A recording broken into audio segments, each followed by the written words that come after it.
بسم اللہ الرحمن الرحیم۔ تو جناب والا ایک حوالہ دیتا ہوں، تاریخ پڑھیے اپنی، ہماری لکھی ہوئی نہیں، اپنی تاریخ پڑھ لیجیے، مگر خدا کے واسطے پڑھیے تو۔ آپ کی تاریخوں میں یہ لکھا ہوا ہے کہ شام میں فضائل علی ابن ابی طالب بیان کرنا گناہ تھا۔ جو فضائل کی حدیثیں پڑھتا تھا اس کو کوڑے لگائے جاتے تھے، اسے سزائیں سنائی جاتی تھیں، اسے مطالبہ کیا جاتا تھا کہ بنو امیہ کی فضیلت میں حدیثیں سنائیے۔ اور وہاں پہنچ گئے کون بزرگوار؟ شہید راہ ولائے آل محمد حضرت امام نسائی۔ امام نسائی کون ہے یہ؟ ان کی کوئی حیثیت ہے نہیں ہے؟ کوئی اہمیت ہے یا نہیں ہے؟ عامہ مسلمین کی جو 6 بڑی کتابیں ہیں، صحاح 6 جن کے اوپر دار و مدار اسلام مسلمین ہے۔ اسلام قرآنی الگ ہے، اسلام الہی الگ ہے، اسلام روحانی الگ ہے، اسلام آسمانی الگ ہے۔ اسلام مسلمین بہت سنبھال کے عرض کر رہا ہوں، بہت سنبھال کے عرض کر رہا ہوں۔ تو ان 6 کتابوں پر دار و مدار ہے۔ ان 6 میں سے ایک کتاب کے مصنف حضرت امام نسائی۔ حضرت امام نسائی، سنن نسائی، خصائص نسائی، بہت سی کتابیں۔ آپ کو معلوم ہے ان کی وفات کیسے ہوئی اور کیوں ہوئی؟ اسی دمشق میں جہاں باغی شام کا پائے تخت تھا، اسی دمشق میں مسجد جامع دمشق میں جا کر حضرت امام نسائی نے احادیث پیغمبر کا بیان شروع کیا۔ کوئی تصور بھی کر سکتا ہے کہ جناب امام نسائی نے کوئی جعلی حدیث بیان کی ہوگی؟ کوئی تصور کر سکتا ہے؟ نہیں، جو حدیثیں ان تک پہنچی وہ انہوں نے بیان کی۔ حضرت امام نسائی نے جب یہ حدیثیں بیان کی تو اس میں انہیں مزاج سمجھ میں آ گیا تھا، بغض علی ابن ابی طالب کی بوئے بد کا استشمام کر چکے تھے، اور وہ ان کے مشام جاں کے لیے تکلیف دہ تھی، وہ برداشت نہیں ہو رہی تھی ان سے۔ چنانچہ انہوں نے خوشبو ذکر علی کو پھیلانا شروع کیا،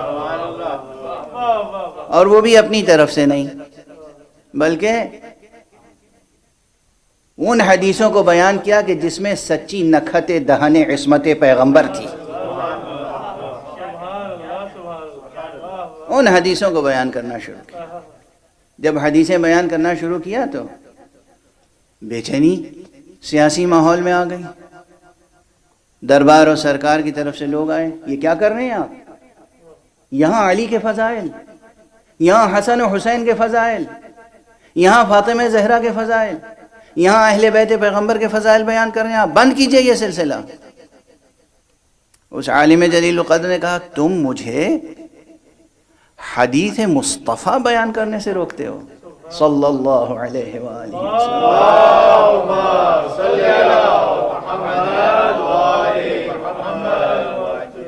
تم مجھے حدیث پیغمبر بیان کرنے سے روکتے ہو۔ کہا نہیں، یہ نہیں، کچھ اور بیان کیجئے، آپ بنو امیہ کے فضائل بیان کیجئے، آپ فلاں صاحب کے فضائل بیان کیجئے، آپ فلاں صاحب کے فضائل بیان کیجئے۔ کہا کہ جن کے فضائل تم سننا چاہتے ہو ان کی فضیلت میں کوئی ایک حدیث بھی رسول سے منقول نہیں آئے۔ اور انہی بزرگوار کا یہ جملہ ہے، جتنی فضیلتیں حدیث صحیح سے، جتنی فضیلتیں علی ابن ابی طالب کی شان میں وارد ہیں، علی کے علاوہ کسی کی شان میں وارد نہیں آئے۔ اب بتائیے، جس کی فضیلتیں سب سے زیادہ حدیث صحیح پیغمبر میں بشہادت امام نسائی وارد ہوں گی، ہم انہیں افضل نہ سمجھیں گے تو کس کو افضل سمجھیں گے؟ علی بہت بلند ذات کا نام ہے۔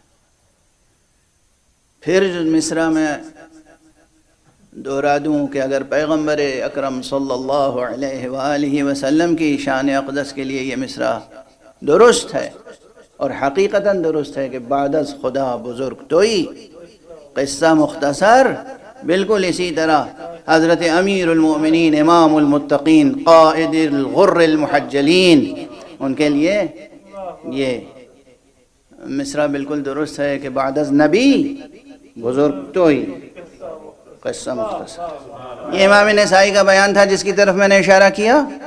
اس کا استناد تلاش کیجئے، مطالعہ کیجئے، ذرا زحمت اٹھائیے، خود لائبریری میں جائیے، اپنی عینک پر سے غبار صاف کر کے جائیے گا اور اٹھائیے گا وہ کتابیں جن پہ غبار پڑا ہوا ہے. ان کتابوں کا غبار صاف کیجئے گا اور ساتھ میں اپنی عینک کا غبار صاف کیجئے گا. اور اس کے بعد روشن عبارتوں کو پڑھیے گا، حقیقت تک رسائی ہو جائے گی. یہ امام نسائی کا بیان تھا. اور کل ایک حدیث پیغمبر صلی اللہ علیہ وآلہ وسلم کی طرف اشارہ کر چکا ہوں، جس میں آپ نے فرمایا تھا کہ اگر تمام دنیا کے سمندر روشنائی بن جائیں اور تمام درخت قلم بن جائیں، تمام جن و انس لکھنے والے ہو جائیں، تب بھی فضائل علی ابن ابی طالب کا احاطہ نہیں ہو سکتا. آج ایک دوسری حدیث کی طرف اشارہ کر رہا ہوں، آپ کی سنی ہوئی ہے، لیکن آپ کو معلوم ہے کہ مولا امیر المومنین علی ابن ابی طالب علیہ السلام کے فضائل سے متعلق حضرت کا ارشاد کیا ہے؟ رسول اللہ صلی اللہ علیہ وآلہ وسلم کا ارشاد. ان کے فضائل اپنی جگہ، ان فضائل کے فضائل کیا ہیں؟ ان فضائل کے فضائل یہ ہیں کہ حضرت نے فرمایا اگر علی کی شان میں کسی فضیلت کی حدیث کو کوئی آنکھوں سے پڑھے تو جو گناہ اس نے آنکھوں سے کیے ہیں وہ محو ہو جاتے ہیں. علی ابن ابی طالب علیہ السلام کی فضیلت میں اگر کوئی حدیث سنے تو کانوں سے جو گناہ کیے ہیں وہ گناہ محو ہو جاتے ہیں. اگر کوئی شخص علی ابن ابی طالب علیہ السلام کی فضیلت میں کوئی حدیث اپنے ہاتھوں سے لکھے تو ہاتھوں سے جو اس نے گناہ کیے ہیں وہ محو ہو جاتے ہیں. اور ہمارے یہ ہے علی کی فضیلت. اور اب اس علی کی شان میں یہ حدیث سن لیجئے، اس حدیث کے طرق بہت ہیں، یہ مضمون بھی تقریباً تواتر کے ساتھ پہنچا ہے. میں تمام روئے زمین پر موجود بڑے بڑے فقہ محدثین کو چیلنج کر کے عرض کر رہا ہوں، یہ مضمون معنوی اعتبار سے ہم تک بالتواتر پہنچا ہے. مضمون کی ایک قرأت عرض کر رہا ہوں کہ حضرت نے فرمایا من اراد ان ينظر الى آدم في علمه والى نوح في عزمه والى ابراہیم في حلمه والى موسى في بطشه والى عیسیٰ في زہده فلينظر الى علی ابن ابی طالب. جس کا جی چاہے، جس کا دل چاہے، جس کی آرزو ہو کہ وہ آدم کو ان کے علم کے ساتھ دیکھے، جو نوح کو ان کے عزم کے ساتھ دیکھے، جو ابراہیم کو ان کے حلم کے ساتھ دیکھے، جو موسیٰ کو ان کی ہیبت کے ساتھ دیکھے، جلال کے ساتھ دیکھے، جو عیسیٰ کو ان کے زہد کے ساتھ دیکھے، وہ ان سب تک نہ پہنچ سکے گا. تنہا علی ابن ابی طالب پر نظر ڈال لے، سب کی زیارت ہو جائے گی.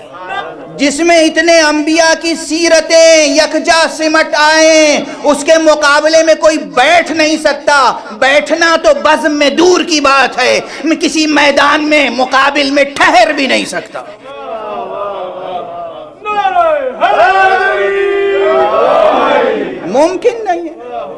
ممکن نہیں ہے کہ کوئی ٹھہر جائے. اور شاید اسی لیے بار بار میدان سے پاؤں اکھڑتے تھے لوگوں کے. ایک صلوات پڑھ دیجئے محمد و آل محمد.